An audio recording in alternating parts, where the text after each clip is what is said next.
In this video, I'm going to show you what to do if your PIN is not being accepted on your Nokia 5.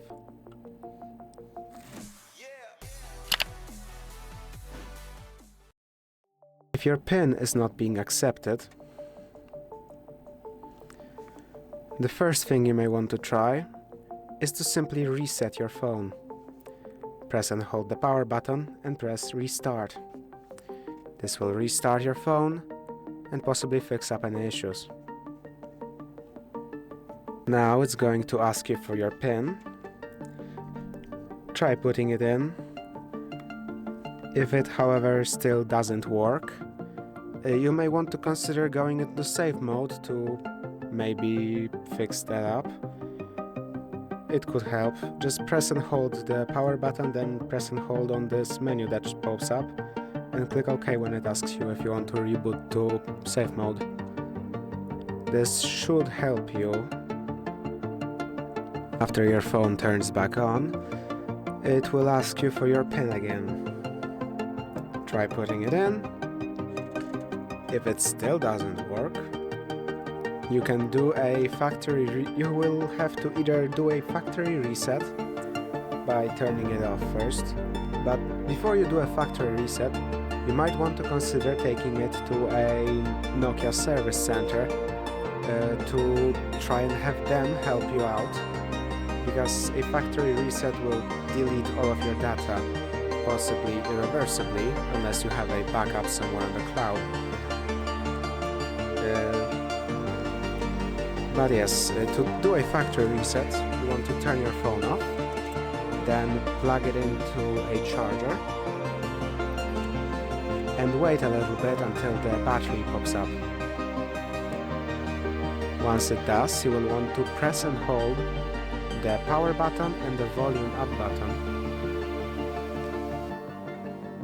until the phone vibrates, at which point you will want to release the power button.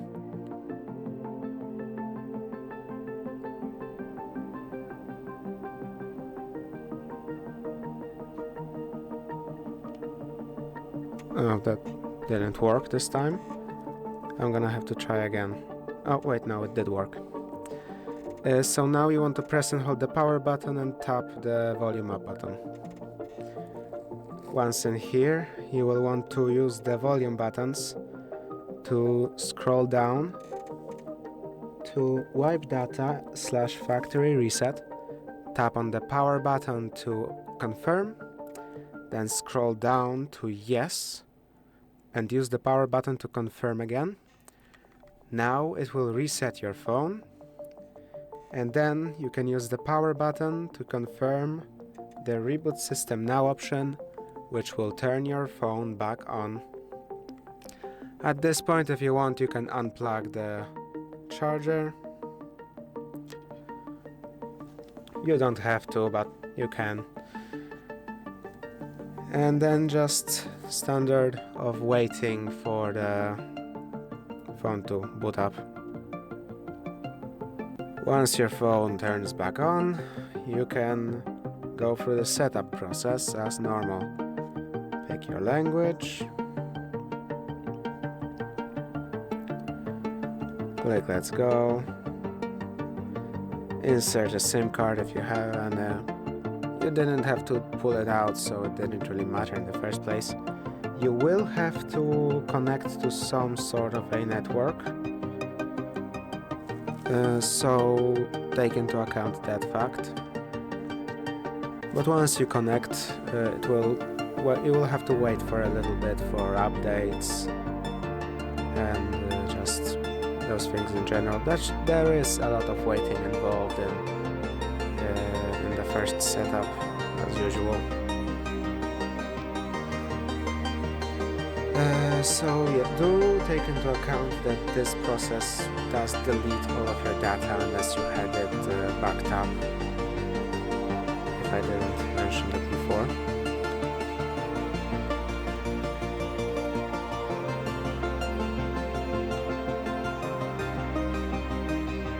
After waiting for a little bit for the updates to be checked, just continue on, copy out some data if you want it from your backup. Don't if you didn't. Now it will ask you to either verify your PIN or to use your Google account. Just to be safe, I'm gonna use the Google account. You will have to use the Google account you had on the phone before the reset. But that's about it. Once you've logged in, you can add the old account to your phone or use a new account. We're gonna use the old one.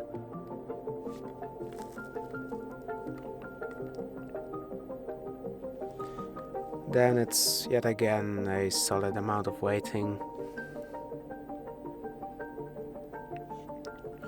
Then just scroll through, change your things if you want to, and then just create a new PIN, password or a lock.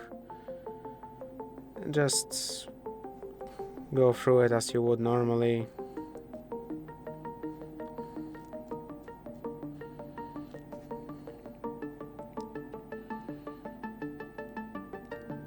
If you have this problem for whatever reason, you can try using a different account or go back to the time when you had to connect to Wi-Fi. Then just try connecting to a different network using the wrong password, and then click skip. This way you will be going through the setup process without Wi-Fi, and as such you won't need to log into an account, and yes, you'll be able to bypass the problems with the Google Assistant. If this video has been helpful to you, please consider subscribing, leave a like and a comment down below.